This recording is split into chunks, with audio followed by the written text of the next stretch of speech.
No livro Pérolas do Além, de Espíritos Diversos, ditado a Francisco Cândido Xavier. Continuamos. Ideia. A ideia é um ser organizado por nosso espírito, a que o pensamento dá forma e ao qual a vontade imprime movimento e direção. Do conjunto de nossas ideias resulta a nossa própria existência. Do livro Nos Domínios da Mediunidade. É da forja viva da ideia que saem as asas dos anjos e as algemas dos condenados. Do livro Nos Domínios da Mediunidade. A ideia é um elemento vivo de curta ou longa duração, que exteriorizamos de nossa alma e que, exprimindo criações nossa, forma acontecimentos e realizações, atitudes e circunstâncias que nos ajudam ou desajudam, conforme a natureza que lhe venhamos a imprimir. De Emmanuel, do livro Vozes do Grande Além. Ídolos. Criar ídolos humanos é pior que levantar estátuas destinadas à adoração. O mármore é impassível, mas o companheiro é o nosso próximo, de cuja condição ninguém deveria abusar. Do livro Pão Nosso. Ignorância.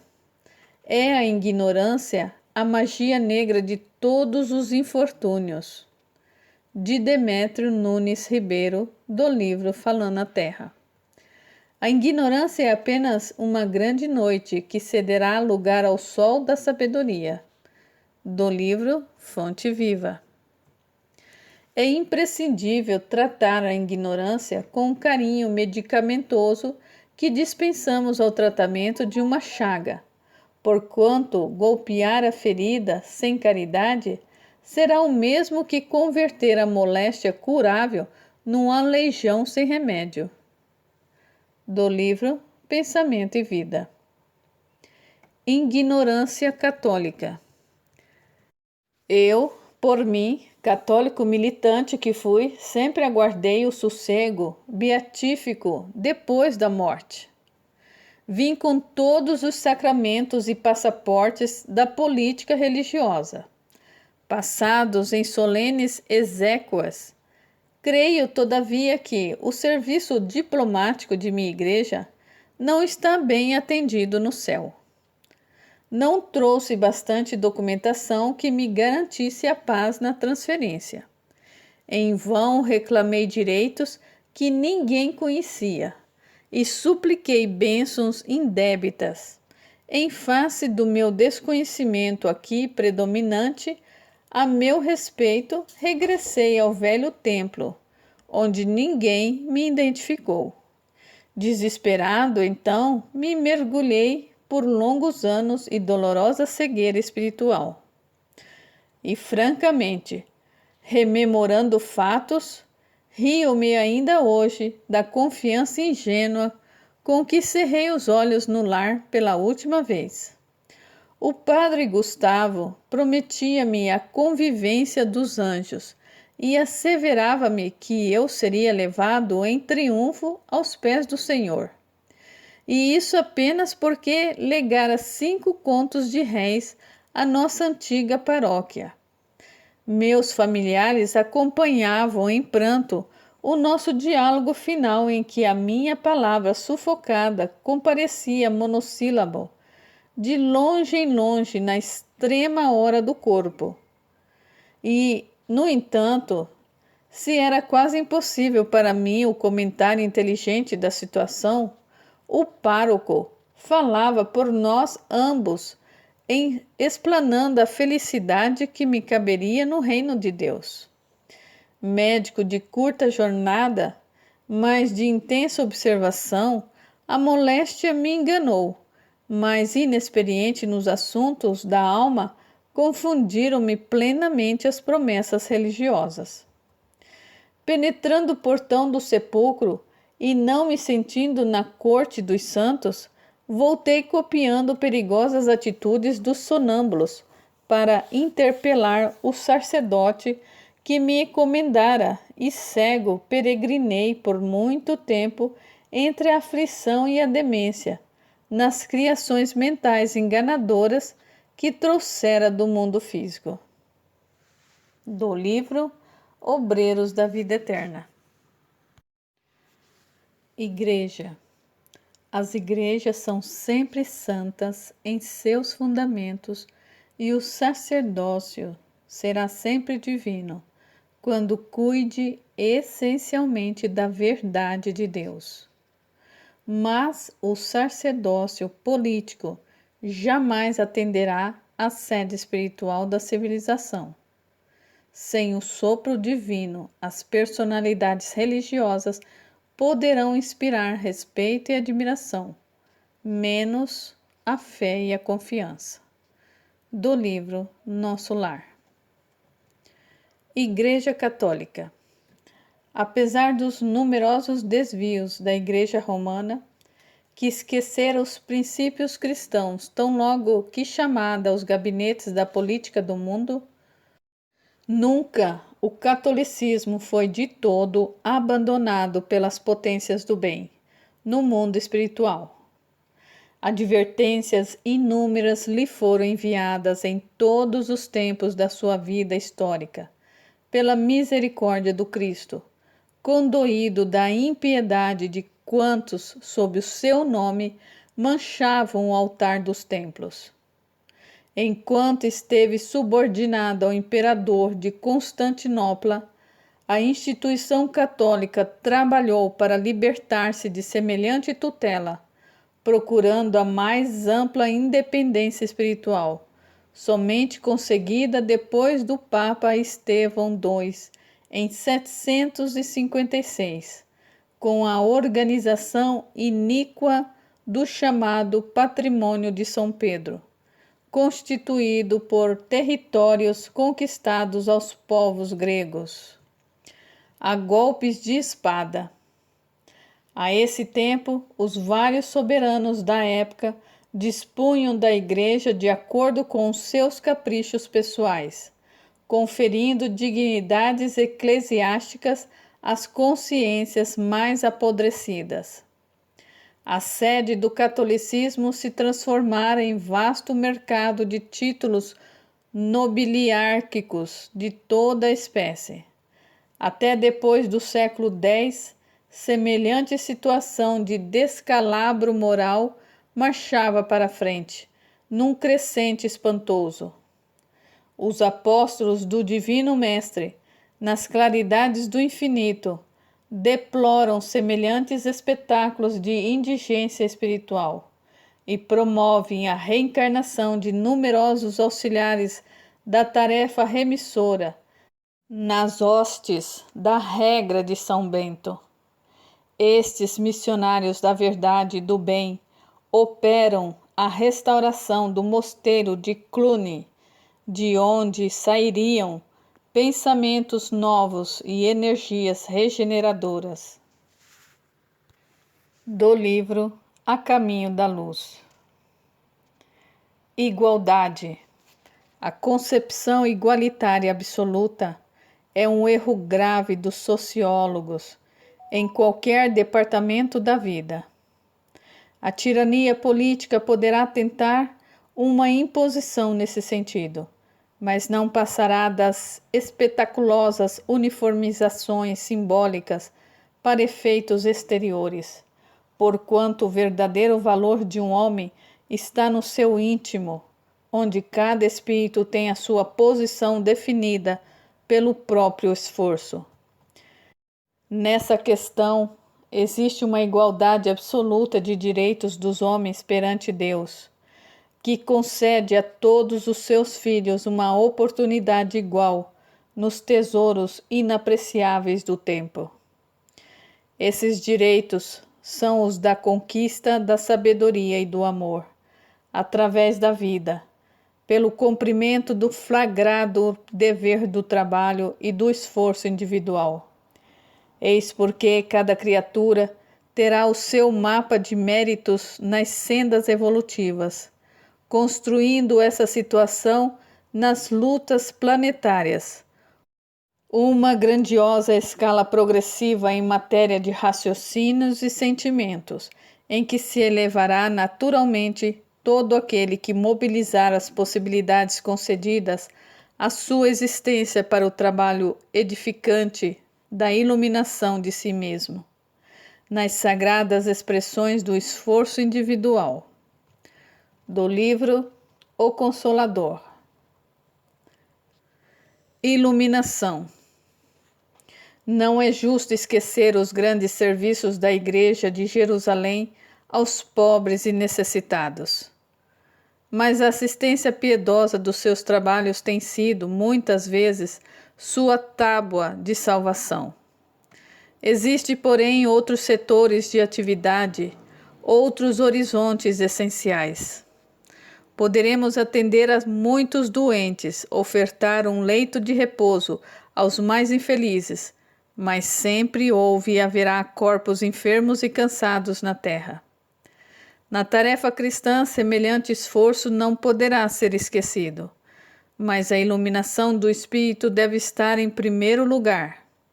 Se o homem trouxesse o Cristo no íntimo, o quadro das necessidades seria completamente modificado. A compreensão do Evangelho e da exemplificação do Mestre renovaria as noções de dor e sofrimento. O necessitado encontraria recurso no próprio esforço. O doente sentiria na enfermidade mais longa um escoadouro das imperfeições. Ninguém seria mendigo, porque todos teriam luz cristã para o auxílio mútuo. E, por fim, os obstáculos da vida seriam amados como corrigendas benditas do Pai amoroso a filhos inquietos. Do livro Paulo e Estevão. Iluminado. O iluminado não insulta o que anda em trevas. Aclara-lhe a senda. Do livro Agenda Cristã. Iluminar. Quem deseja iluminar, procede como a candeia, a si mesmo se ilumine, sem reclamar luz alheia. Do livro Cartilha da Natureza. Ilusão. Abandonai a ilusão antes que a ilusão vos abandone. Do livro No Mundo Maior. Ilusões. As ilusões da vida comum são demasiado espessas para que o raio da verdade consiga varar, de pronto, a grossa camada de véus que envolve a mente humana. De Inácio Bittencourt, do livro Falando a Terra. Imaginação. Não dependure a sua imaginação no cinzento cabide da queixa, e nem mentalize o mal de ninguém. De André Luiz, do livro Instruções Psicofônicas. Imortalidade. Não basta crer na imortalidade da alma. Inadiável é a iluminação de nós mesmos, a fim de que sejamos claridade sublime. Do livro No Mundo Maior. Basta a certeza, a mitigar-te a fronte, de que além do cadáver macilento, contemplarás a luz do outro horizonte. Do livro Volta Bocage. Impostura. A impostura reclama interminável fileira de defensores, para espalhar a destruição. Basta, no entanto, um homem bom de Deus e exaltar-lhe as glórias eternas, confortando a infinita legião de seus filhos. Do livro Boa Nova. Incoerência. Solicitais a luz, quase sempre perseverando nas sombras. Reclamais felicidade, semeando sofrimentos. Pedis amor, incentivando a separação. Buscai a fé, duvidando até de vós mesmos. Do livro Emmanuel. Indagação.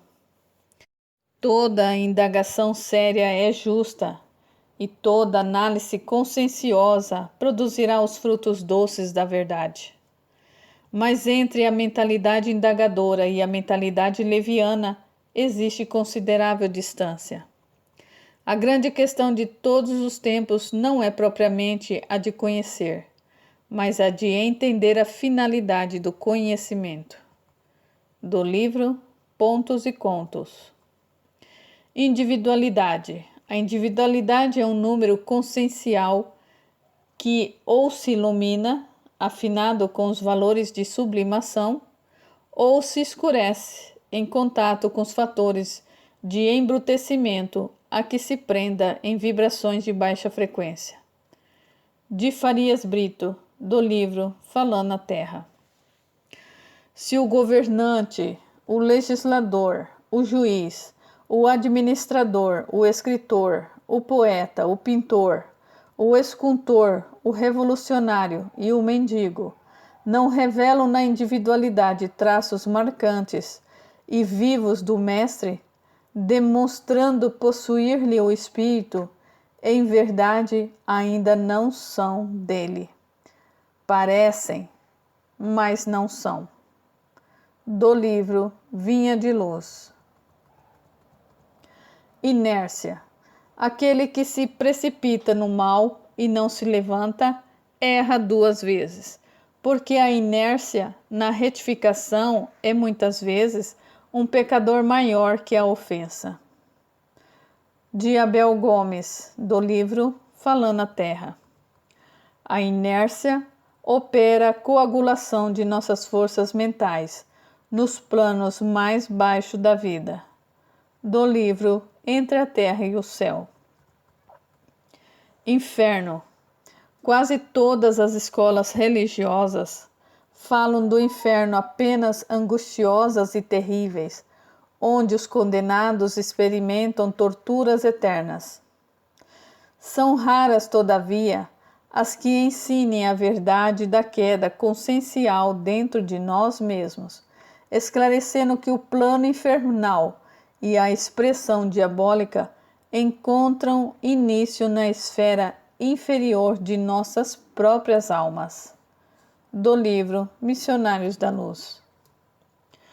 O homem, herdeiro presuntivo da coroa celeste, é o condutor do próprio homem, dentro de enormes extensões do caminho evolutivo, entre aquele que já se acerca do anjo e o selvagem que ainda se limita com o irracional.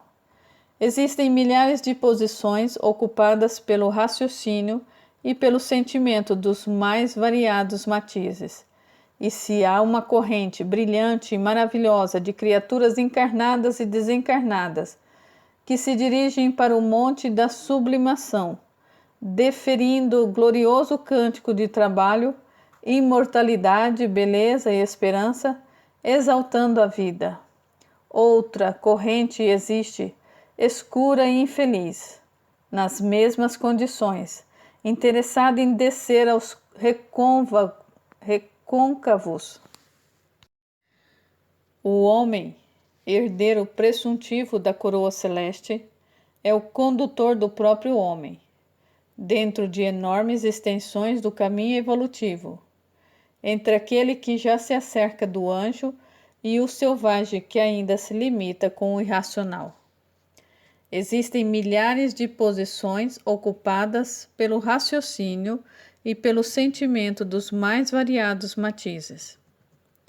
E se há uma corrente brilhante e maravilhosa de criaturas encarnadas e desencarnadas que se dirigem para o monte da sublimação, desferindo o glorioso cântico de trabalho, imortalidade, beleza e esperança, exaltando a vida, outra corrente existe, escura e infeliz, nas mesmas condições, interessadas em descer aos recôncavos das trevas, lançando perturbação, desânimo, desordem e sombra, consagrando à morte espíritos incompletos que somos ainda, aderimos aos movimentos que lhe dizem respeito e colhemos os benefícios da ascensão e da vitória, ou os prejuízos da descida e da derrota, controlados pelas inteligências mais vigorosas que a nossa e que seguem conosco lado a lado na zona progressiva ou deprimente em que nos colocamos. O inferno, por isso mesmo, é um problema de direção espiritual. Do livro Libertação. A rigor, não temos círculos infernais, de acordo com os figurinos da antiga teologia, onde se mostram indefinidamente gênios satânicos de todas as épocas, e esferas obscuras em que se agregam consciências embotadas na ignorância, cristalizada no ócio reprovável, ou confundidas no eclipse temporário da razão. Desprezadas e insubmissas, criam zonas de tormentos reparadores. Semelhantes criaturas, no entanto, não se regeneram à força da palavra. Necessitam de amparo eficiente que lhes modifique o tom vibratório, elevando-lhes o modo de sentir e de pensar. Do livro Libertação. Inferno ou purgatório são estados de espírito em tribulação por faltas graves ou em vias de penitência regeneradora. Do livro Renúncia. Admitimos a existência do inferno que pune os transgressores e acreditamos no braço vingador daqueles que se entregam ao papel de carrasco de quantos se renderem ao sorvedouro do crime. Raras vezes, porém, refletimos nos tormentos que a consciência culpada impõe a si própria além do túmulo. De Maria da Conceição, do livro Vozes do Grande Além. O inferno, a rigor, pode ser definido como vasto campo de desequilíbrio, estabelecido pela maldade calculada, nascido na cegueira voluntária e da perversidade completa. Aí vêm domiciliados, às vezes por séculos, espíritos que se bestializaram, fixos que se acham na crueldade e no egocentrismo, continuando, porém, larga província vibratória, em conexão com a humanidade terrestre, de vez que todos os padecimentos infernais são criações dela mesma. Esses lugares tristes funcionam como crivos necessários para todos que escorregam nas deserções de ordem geral, menosprezando as responsabilidades que o Senhor lhes outorga. Desta forma, todas as almas já investidas no conhecimento da verdade e da justiça, e por isso mesmo responsável pela edificação do bem, e que na terra resvalam nesse ou naquele delito, desatentas para com o dever nobilitante que o mundo lhes assinala, depois da morte do corpo, estagiam nesses sítios por dias, meses ou anos, reconsiderando as suas atitudes, antes da reencarnação que lhes compete abraçar, para o reajuste tão breve quanto possível. Do livro Ação e Reação. Se a penitenciária vigora entre os homens em função da criminalidade corrente no mundo, o inferno existe na espiritualidade em função das culpas nas consciências. E assim como já podemos contar com na esfera carnal com uma justiça sinceramente interessada em auxiliar os delinquentes na recuperação, através do livramento condicional e das prisões-escolas, organizados pelas próprias autoridades que dirigem os tribunais humanos em nome das leis, aqui também os representantes do amor divino podem mobilizar recursos de misericórdia, beneficiando espíritos devedores, desde que se mostrem dignos do socorro que lhes abrevie o resgate e a regeneração. Do livro ação e reação. Ingratidão. Se o ingrato percebesse o fel da amargura que lhe invadirá mais tarde o coração, não perpetraria o delito da indiferença. Do livro Fonte Viva. Inquisição. Muito pouco valeram as lições do bem diante do mal triunfante, porque em 1231 o Tribunal da Inquisição estava consolidado com Gregório IX. Esse instituto, ironicamente, nesse tempo, não condenava os supostos culpados diretamente à morte, pena benéfica e consoladora em face dos martírios infligidos aos que lhe caíssem nos calabouços, mas podia aplicar todos os suplícios imagináveis. A repressão das heresias foi o pretexto de sua consolidação na Europa, tornando-o o flagelo e a desdita do mundo inteiro. Longo período de sombras invadiu os departamentos da atividade humana.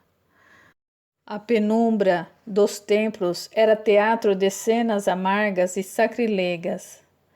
Crimes tenebrosos foram perpetrados aos pés dos altares em nome daquele que é amor, perdão e misericórdia. A instituição sinistra da Igreja ia cobrir a estrada evolutiva do homem com um sudário de trevas espessas. Do livro A Caminho da Luz. Inspirações. As inspirações e os desígnios do Mestre permanecem à volta de nossa alma, sugerindo modificações úteis, induzindo-nos à legítima compreensão da vida, iluminando-nos através da consciência superior. Entretanto, está em nós abrir-lhes ou não a porta interna. Do livro Vinha de Luz. Instrumento de progresso. Muitos espíritos comodistas enxergaram em nós somente o pupilo ingrato do grande imperador e nos cumularam de sarcasmo e sofrimento que nos seguiram até a morte do corpo, mas outros tantos quanto nós mesmos conseguiram reconhecer no homem pequenino que as circunstâncias arrebatavam ao anonimato o simples instrumento do progresso renovador. De Deodoro da Fonseca, do livro Falando a Terra. Insulamento. Um homem sozinho é simplesmente um adorno vivo da solidão. Mas aquele que coopera em benefício do próximo é credor do auxílio comum. Ajudando, seremos ajudados. Dando, receberemos. Esta é a lei divina. Do livro Jesus no Lar. Intelectualismo. Nos tempos modernos, mentalidades existem que pugnam pelo desaparecimento das noções religiosas do coração dos homens. Saturadas do cientificismo do século e trabalhadas por ideias excêntricas, sem perceberem as graves responsabilidades dos seus labores intelectuais, porquanto hão de colher o fruto amargo das sementes que plantaram nas almas jovens e indecisas. Pede-se uma educação sem Deus, o aniquilamento da fé, o afastamento das esperanças numa outra vida, a morte da crença nos poderes de uma providência estranha aos homens. Essa tarefa é inútil. Os que se abalançam a sugerir semelhantes empresas podem ser dignos de respeito e admiração quando se destacam por seus méritos científicos, mas assemelham-se a alguém que tivesse a fortuna de obter um oásis entre imensos desertos. Confortados e satisfeitos na sua felicidade ocasional, não veem as caravanas inumeráveis de infelizes, cheias de sede e fome, transitando sobre as areias ardentes. Do livro Emmanuel. Inteligência. Não basta ao homem a inteligência apurada. É-lhe necessário iluminar raciocínios para a vida eterna. Do livro Nosso Lar. Não basta esclarecer a inteligência. Repetiremos ainda e sempre. É imprescindível aperfeiçoar o coração nos caminhos do bem. Prefácio de Emmanuel, do livro Alvorada Cristã. A inteligência humana, encarnada ou desencarnada, pode contribuir pelo poder da vontade, na educação ou na reeducação de si próprio, selecionando os recursos capazes de lhe favorecer o aperfeiçoamento. De Alberto Seabra, do livro Vozes do Grande Além. Inteligência que não ama pode ser comparada a valioso poste de aviso, que traça ao peregrino informações de rumo certo, deixando-o sucumbir ao tormento da sede. Do livro Pensamento e Vida. Intoxicação. Assim como o corpo pode ingerir alimentos venenosos que lhe intoxicam os tecidos, também o organismo perispiritual pode absorver elementos de degradação que lhe corrói os centros de força, com reflexo sobre as células materiais. Se a mente da criatura encarnada ainda não atingiu a disciplina das emoções, se alimentam de paixões que a desarmonizam com a realidade, pode, a qualquer momento, intoxicar-se com as emissões mentais daqueles com quem convive e que se encontrem no mesmo estado de desequilíbrio. Às vezes, semelhantes absorções constituem simples fenômenos sem mais importância. Todavia, em muitos casos, são suscetíveis de ocasionar perigosos desastres orgânicos. Isso acontece mormente quando os interessados não têm vida de oração, cuja influência benéfica pode anular inúmeros males. Do livro Missionário da Luz. Inveja. A inveja é semelhante à serpente que rasteja, emitindo raios venenosos de magnetismo. De Aulus, do livro Instruções Psicofônicas. Irritação. Não ouvides que a irritação, em qualquer parte, é fermento da discórdia. Do livro Contos e Apólogos.